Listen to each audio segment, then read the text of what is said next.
Ces derniers jours, Bitcoin est redevenu un des sujets à la mode. J'ai donc décidé de lire un livre à ce sujet et de le partager avec vous. Lorsque je faisais des recherches, l'un des livres les plus cités était Internet of Money, écrit par Andreas Antonopoulos. J'ai donc décidé de lire ce livre. Honnêtement, après avoir lu ce livre, je suis tout simplement tombée amoureuse des opportunités que cette technologie va apporter, en particulier dans le domaine de la finance.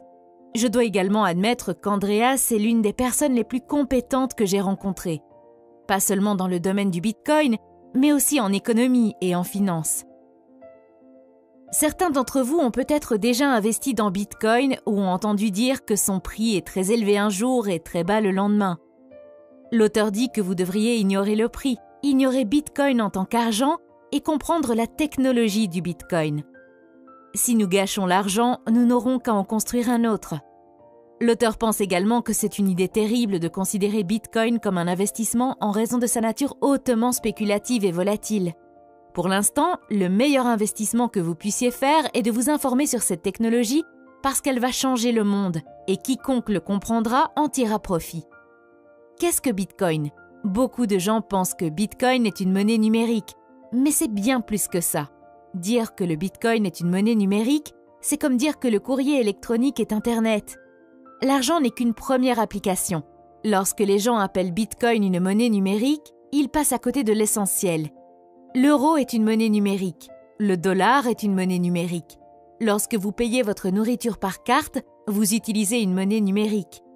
Si nous utilisons déjà une monnaie numérique, alors quel est l'intérêt du Bitcoin et qu'est-ce qui le rend si spécial ?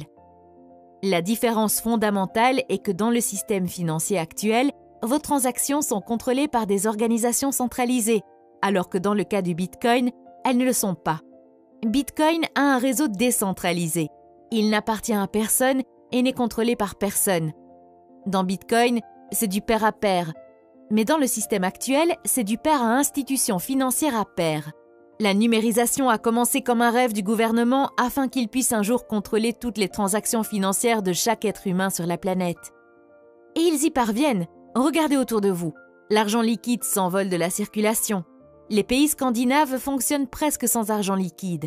Les enfants nés aujourd'hui ne sauront pas ce qu'est l'argent liquide. Imaginez un instant qu'il n'y ait pas d'argent liquide et que vous alliez au restaurant pour manger mais que votre banque ne vous le permette pas parce que vous avez dit quelque chose contre le système politique ou que vous vous êtes rendu à un événement politique inapproprié et que la banque a gelé votre compte. C'est un contrôle total. Et cela s'est déjà produit dans des pays comme la Grèce, l'Argentine et le Brésil. La numérisation est inévitable et si c'est le cas, n'est-il pas logique d'utiliser un système numérique sans contrôle ? Avec Bitcoin, vous n'avez pas besoin d'une banque parce que vous devenez votre propre banque. Personne ne contrôle votre argent à part vous. Pas de frais élevés et vous pouvez transférer de l'argent en quelques minutes à travers le monde. Le seul problème est que nous n'en sommes qu'au tout début et que l'infrastructure n'est pas encore prête pour un usage de masse.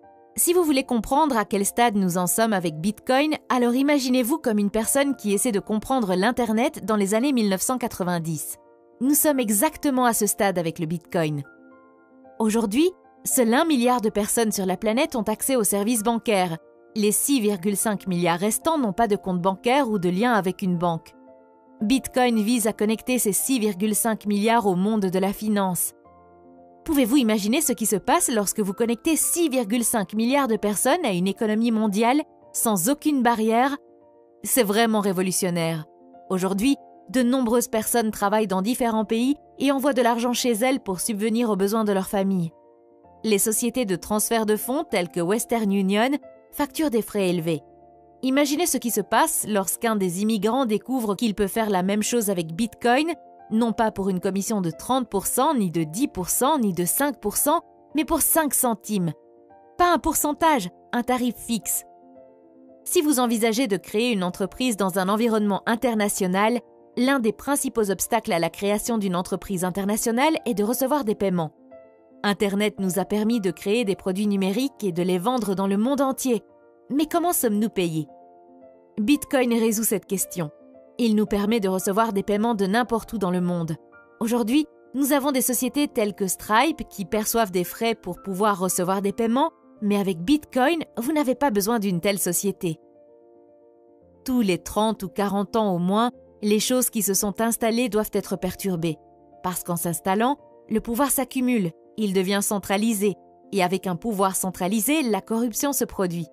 Aujourd'hui, la géopolitique affecte sérieusement la finance car la combinaison de l'État et de l'argent produit des résultats toxiques et crée des prisons financières. En fin de compte, ce sont les simples citoyens qui souffrent dans ces prisons. L'architecture de Bitcoin nous donne une nouvelle façon d'organiser le monde, exactement de la même manière qu'Internet a aplati l'accès à la communication. De nos jours, vous pouvez voir beaucoup de nouvelles disant que Bitcoin est utilisé par des terroristes, des trafiquants de drogue, des pédophiles et des criminels.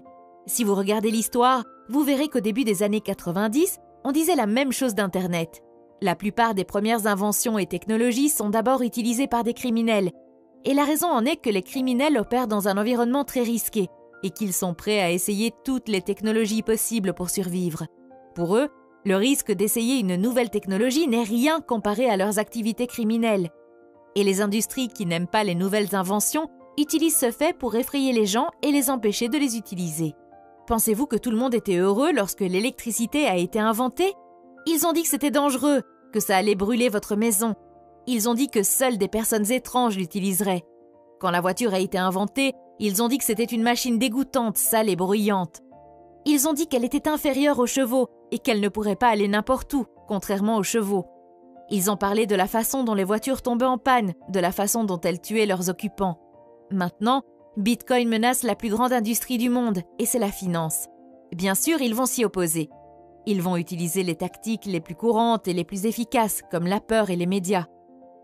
Quand vous lancez une technologie révolutionnaire au milieu des organisations les plus puissantes de la planète, elles n'aiment pas ça. Ils vous diront que nous craignons que les criminels utilisent Bitcoin, mais la vérité est qu'ils sont bien plus terrifiés que nous de l'utiliser. Ils disent que Bitcoin n'est pas sûr. En matière de sécurité informatique, il existe un terme amusant appelé pot de miel, honeypot en anglais. Un pot de miel est un système conçu pour attirer les pirates informatiques. La plupart des sociétés informatiques, comme Google et Apple, utilisent cette tactique. Par exemple, lorsqu'elles construisent une nouvelle application, elles annoncent une grosse récompense pour quiconque peut la pirater. Quel plus grand pot de miel pourriez-vous avoir qu'un réseau financier qui a 6 milliards de dollars sur lui? Si vous piratez Bitcoin, vous recevrez une récompense de 6 milliards de dollars pour avoir trouvé un moyen de le pirater. Personne n'a encore collecté cette récompense et ce n'est pas parce qu'ils n'ont pas essayé. Ils ont essayé sans arrêt, mais Bitcoin est résistant. Au cours des 15 à 20 prochaines années, nous assisterons à un énorme changement dans les infrastructures financières. Mais pour l'instant, nous sommes au début de la route et beaucoup de gens sont sceptiques, ce qui est tout à fait naturel. D'abord, les humains ont commencé à faire du troc entre eux. Puis, ils ont utilisé des métaux précieux à la monnaie de papier, du papier aux cartes plastiques. Cette transition a été douloureuse à chaque fois. Pensez-vous que les gens ont peur de Bitcoin? Imaginez à quel point ils ont paniqué quand on leur a annoncé que maintenant, au lieu de faire du commerce d'or, ils feraient du commerce de morceaux de papier. Bitcoin est un changement encore plus radical que cela. Dans notre système financier actuel, la relation entre la banque et son client est très similaire à la relation maître-esclave. Et voici la question la plus inconfortable que vous devez vous poser. Qui est l'esclave? Parce que dans un système de dette, l'une des deux parties est toujours l'esclave. Le maître ne vous sert pas vraiment, ils se servent eux-mêmes parce qu'ils sont maîtres. C'est l'architecture de l'argent dans laquelle nous vivons. C'est l'architecture de l'argent que nous utilisons dans notre civilisation. Une architecture de l'argent dans laquelle vous n'avez aucun contrôle. Une architecture de l'argent dans laquelle chaque interaction est médiée par une tierce partie qui a un contrôle absolu sur cet argent. Aujourd'hui, si vous allez à un distributeur automatique et que vous y introduisez votre carte, la banque peut vous donner votre argent, mais un autre jour, elle peut décider de ne pas vous le donner. Comme l'ont découvert les habitants de Chypre, de Grèce, de Venezuela, d'Argentine, de Bolivie et du Brésil. Un jour, vous allez à la banque et la banque ne veut pas vous donner l'argent, parce qu'elle n'est pas obligée de le faire. C'est l'essence même d'une relation maître-esclave. Bitcoin est fondamentalement différent parce que dans Bitcoin, vous ne devez rien à personne et personne ne vous doit rien. Ce n'est pas un système basé sur la dette, c'est un système basé sur la propriété absolue. En ce moment, vous pourriez penser que je déteste les banquiers et les personnes qui travaillent dans les banques. Ce n'est pas vrai. J'ai travaillé avec beaucoup de banquiers. Ce sont des gens bien, Ils essaient de nourrir leur famille, de payer leur hypothèque, de garder un emploi stable. Cela n'a rien à voir avec le fait que les gens soient mauvais. Cela a à voir avec le fait que ces institutions, par leur forme, par leur architecture, produisent des résultats qui ne sont pas bons. Elles produisent des résultats qui ne sont pas égalitaires. Elles produisent des résultats qui sont restrictifs. Elles commencent à exprimer le nativisme, le nationalisme, le tribalisme, la structure des classes, et toutes ces choses font du monde un endroit plus petit. Si vous regardez ce qu'est réellement l'argent, vous verrez que l'argent n'est qu'une forme de communication. C'est juste une langue. L'argent lui-même n'a aucune valeur. La vraie valeur est votre temps et votre travail. L'argent n'est qu'un langage que vous utilisez pour traduire vos vraies valeurs dans un langage commun. Si l'argent est un langage, ne serait-il pas préférable d'utiliser un langage qui n'est contrôlé par personne ? Ne serait-il pas préférable d'utiliser une langue qui n'est pas limitée par les frontières, la religion, la race et les politiciens ?